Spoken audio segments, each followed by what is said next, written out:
Oh, baby, tell me what you gonna do. Whoa, baby, tell me what you gonna do. I'm sick and tired fooling around with you. I get up in the morning, fix you something to eat. Before I go to work, I even brush your teeth. I come back in the evening, you still in bed. You got a rag all around your head, oh baby. Tell me what you gonna do. I'm sick and tired fooling around with you. This is the last time I'm telling you to change your ways. Listen here, child, well I mean what I say. The last time I'm telling you to stop that jive. You about to find yourself outside, oh baby. Tell me what you gonna do. I'm sick and tired fooling around with you.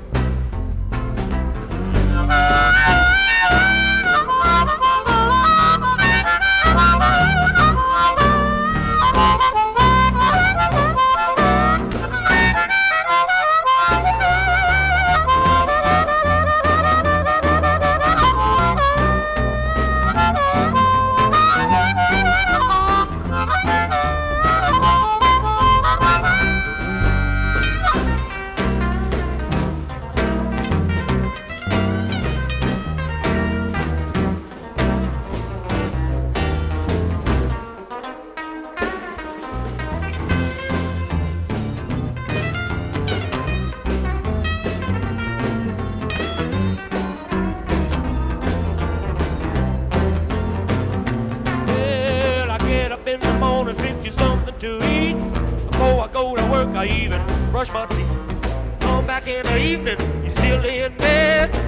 You got a rag all around your head, oh baby.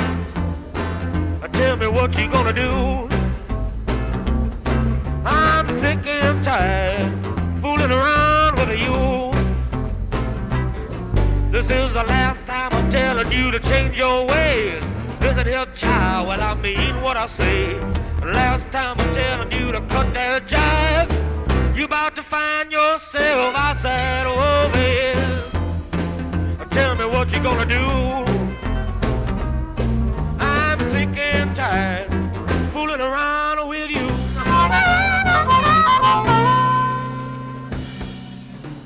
Chapter 4, We Agnostics. In the preceding chapters, you have learned something of alcoholism. We hope we have made clear the distinction between the alcoholic and the non-alcoholic. If, when you honestly want to, you find you cannot quit entirely, or if, when drinking, you have little control over the amount you take, you are probably alcoholic. If that be the case, you may be suffering from an illness which only a spiritual experience will conquer. To one who feels he is an atheist or agnostic, such an experience seems impossible. But to continue as he is means disaster, especially if he is an alcoholic of the hopeless variety. To be doomed to an alcoholic death or to live on a spiritual basis are not always easy alternatives to face. But it isn't so difficult. About half our original fellowship were of exactly that type. At first, some of us tried to avoid the issue. Hoping against hope, we were not true alcoholics. But after a while, we had to face the fact that we must find a spiritual basis of life, or health. Perhaps it's going to be that way with you. But cheer up. Something like half of us thought we were atheists or agnostics.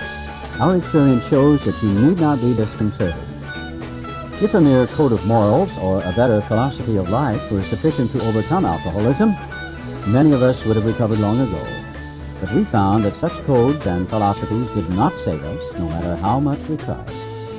We could wish to be moral, we could wish to be philosophically comforted. In fact, we could will these things with all our might, but the needed power wasn't there. Our human resources, as marshaled by the will, were not sufficient. They failed utterly. Lack of power, that was our dilemma. We had to find a power by which we could live, and it had to be a power greater than ourselves. Obviously, but where and how were we to find this power? Well, that's exactly what this book is about. Its main object is to enable you to find a power greater than yourself. which will solve your problem. That means we have written a book which we believe to be spiritual as well as moral. And it means, of course, that we are going to talk about God. Here, difficulty arises with agnostics. Many times we talk to a new man and watch his hope rise as we discuss his alcoholic problems and explain our fellowship. But his face falls when we speak of spiritual matters, especially when we mention God, or we have reopened a subject which our man thought he had neatly evaded or entirely ignored. We know how he feels. We have shared his honest doubt and prejudice. Some of us have been violently anti-religious. To others, the word God brought up a particular idea of him with which someone had tried to impress them during childhood. Perhaps we rejected this particular conception because it seemed inadequate. With that rejection, we imagined we had abandoned the God idea entirely. We were bothered with the thought that faith and dependence upon a power beyond ourselves was somewhat weak, even cowardly. We looked upon this world of warring individuals, warring theological systems, and inexplicable calamity with deep skepticism. We looked askance at many individuals who claimed to be godly. How could a supreme being have anything to do with it all? And who could comprehend a supreme being anyhow? Yet in other moments we found ourselves thinking, when enchanted by a starlit night, who then made all this? There was a feeling of awe and wonder, but it was fleeting and soon lost. Yes, we of agnostic temperament have had these thoughts and experiences. Let us make haste to reassure you. We found that as soon as we were able to lay aside prejudice and express even a willingness to believe in a power greater than ourselves, we commenced to get results, even though it was impossible for any of us to fully define or comprehend that power, which is God. Much to our relief, we discovered we did not need to consider another's conception of God. Our own conception, however inadequate, was sufficient to make the approach and to effect a contact with him. As soon as we admitted the possible existence of a creative intelligence, a spirit of the universe underlying the totality of things, we began to be possessed of a new sense of power and direction, provided we took other simple steps. We found that God does not make too hard terms for those who seek him. To us, the realm of spirit is broad, roomy, all-inclusive, never exclusive or forbidding to those who earnestly seek. It is open, we believe, to all men. When, therefore, we speak to you of God, we mean your own conception of God. This applies, too, to other spiritual expressions that you'll find in this book. Do not let any prejudice you may have against spiritual terms deter you from honestly asking yourself what they mean to you. At the start, this was all we needed to commence spiritual growth, to effect our first conscious relation with God as we understood him. Afterwards, we found ourselves accepting many things which then seemed entirely out of reach. That was growth. But if we wished to grow, we had to begin somewhere. So we used our own conception, however limited it was. We needed to ask ourselves but one short question. Do I now believe, or am I even willing to believe that there is a power greater than myself? As soon as a man can say that he does believe, or is willing to believe, we emphatically assure him that he is on his way. It has been repeatedly proven among us that upon this simple cornerstone, a wonderfully effective spiritual structure can be built. That was great news to us, for we had assumed we could not make use of spiritual principles unless we accepted many things on faith, which seemed difficult to believe. When people presented us with spiritual approaches, how frequently did we all say, "I wish I had what that man had. I'm sure it would work if I could only believe as he believes, but I cannot accept as surely true the many articles of faith which are so plain to him." So it was comforting to learn that we could commence at a simpler level. Besides a seeming inability to accept much on faith, we often found ourselves handicapped by obstinacy, sensitiveness, and unreasoning prejudice. Many of us have been so touchy that even casual reference to spiritual things made us bristle with antagonism. This sort of thinking had to be abandoned. Though some of us resisted, we found no great difficulty in casting aside such feelings. Faced with alcoholic destruction, we soon became as open-minded on spiritual matters as we had tried to be on other questions. In this respect, alcohol was a great persuader. It finally beat us into a state of reasonableness. Sometimes this was a tedious process. We hope no one else will be prejudiced for as long as some of us were. The reader may still ask why he should believe in a power greater than himself. We think there are good reasons. Let's have a look at some of them. The practical individual of today is a stickler for facts and results. Nevertheless, the 20th century readily accepts theories of all kinds, provided they are firmly grounded in fact. We have numerous theories, for example, about electricity.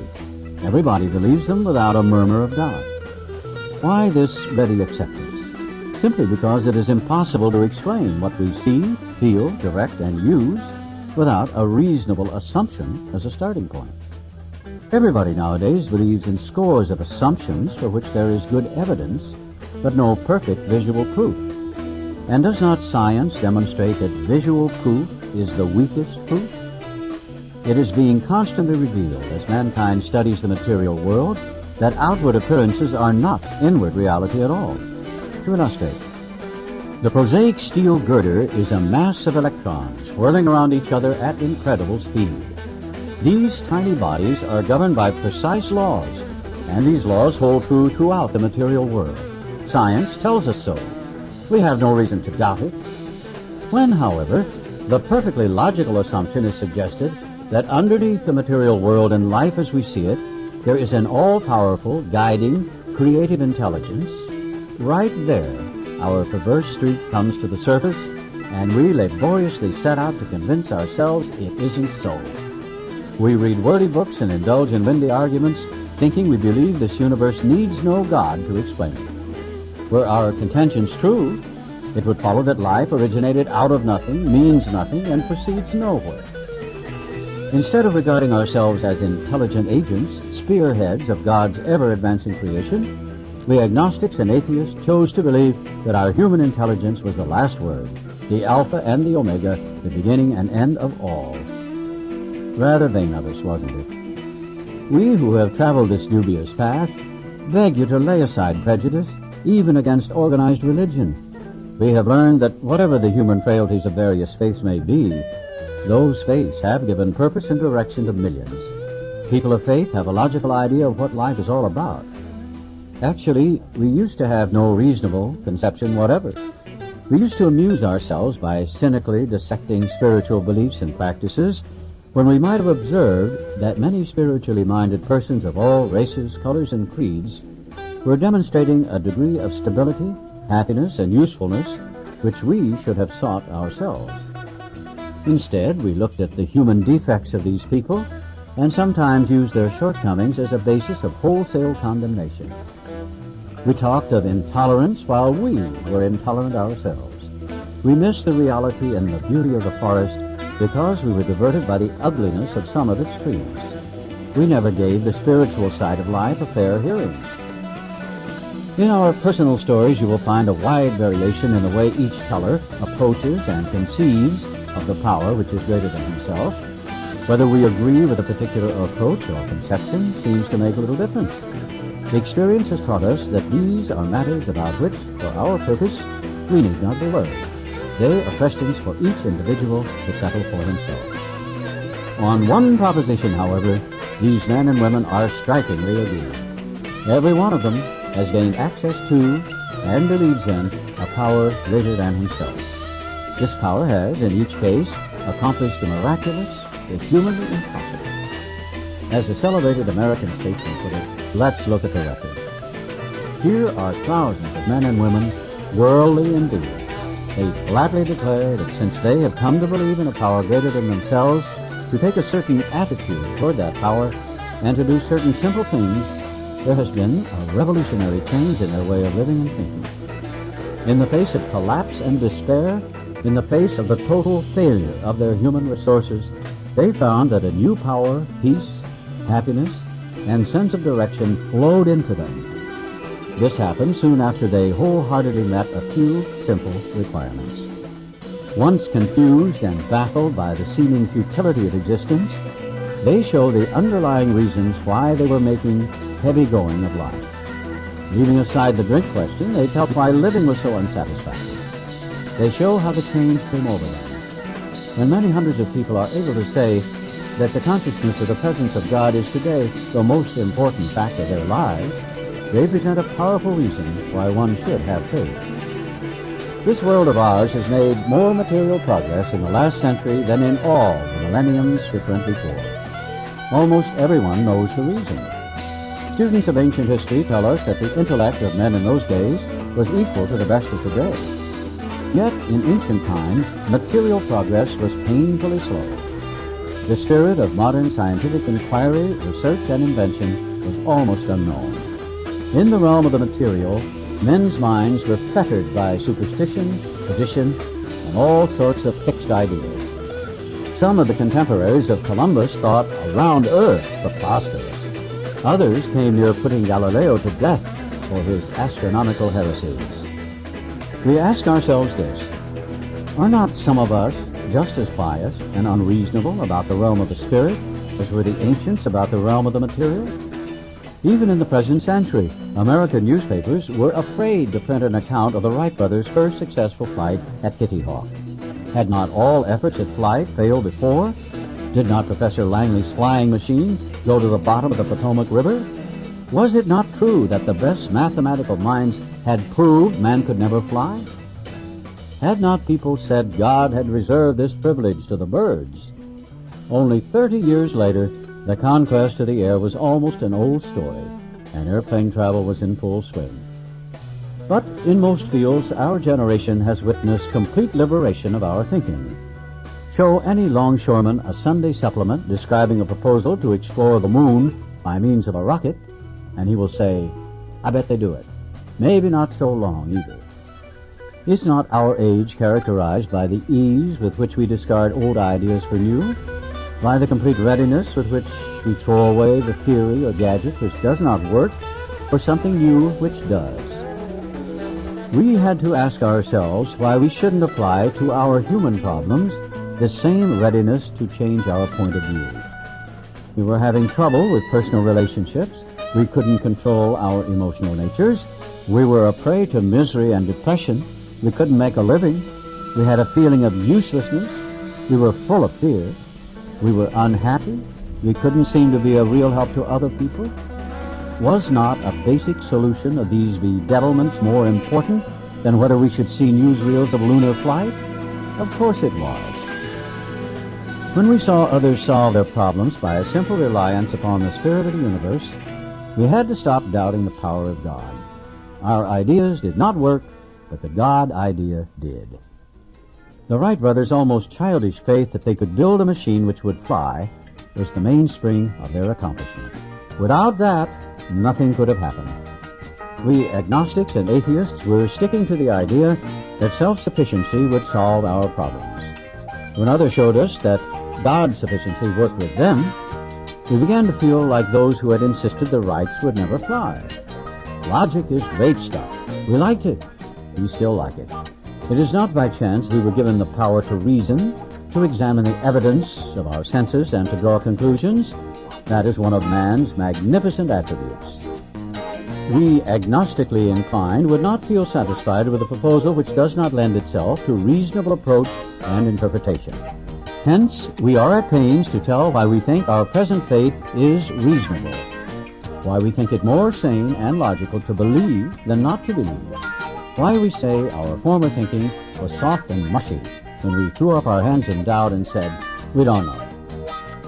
When we became alcoholics, crushed by a self-imposed crisis we could not postpone or evade, we had to fearlessly face the proposition that either God is everything or else he is nothing.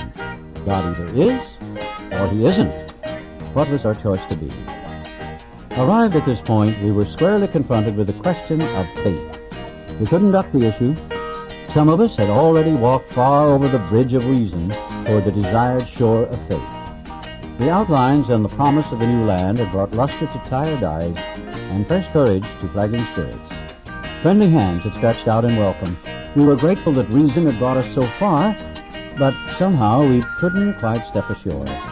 Perhaps we had been leaning too heavily on reason, that last mile, and we did not like to lose our support. That was natural, but let us think a little more closely.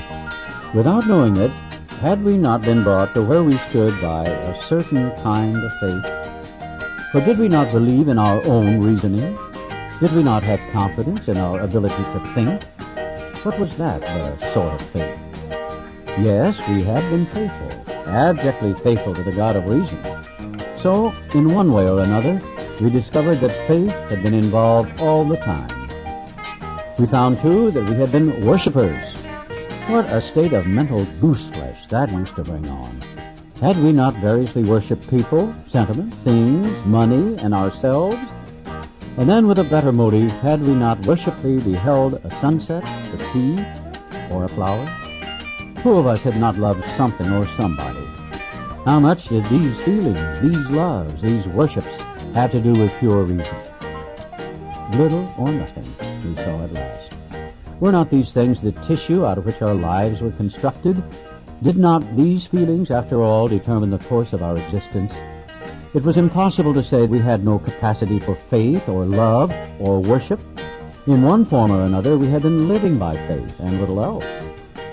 Imagine life without faith. Were nothing left but pure reason, it wouldn't be life. But we believed in life. Of course we did. We could not prove life in the sense that you can prove a straight line is the shortest distance between 2 points, and yet there it was. Could we still say the whole thing was nothing but a mass of electrons, created out of nothing, meaning nothing, whirling on to a destiny of nothingness? Of course we couldn't. The electrons themselves seemed more intelligent than that. At least, so the chemist said. Hence we saw that reason isn't everything. Neither is reason, as most of us use it, entirely dependable, though it emanates from our best minds. What about people who proved that man could never fly? Yet we had been seeing another kind of flight, a spiritual liberation from this world. People who rose above their problems. They said God made these things possible, and we only smiled. We had seen spiritual release, but like to tell ourselves it wasn't true. Actually, we were fooling ourselves, for deep down in every man, woman, and child is the fundamental idea of God. It may be obscured by calamity, by pomp, by worship of other things, but in some form or other, it is there. For faith in a power greater than ourselves and miraculous demonstrations of that power in human lives are facts as old as man himself. We finally saw that faith in some kind of God was a part of our makeup, just as much as the feeling we have for a friend. Sometimes we had to search fearlessly, but he was there. He was as much a fact as we were. We found the great reality deep down within us. In the last analysis, it is only there that he may be found. It was so with us. We can only clear the ground a bit.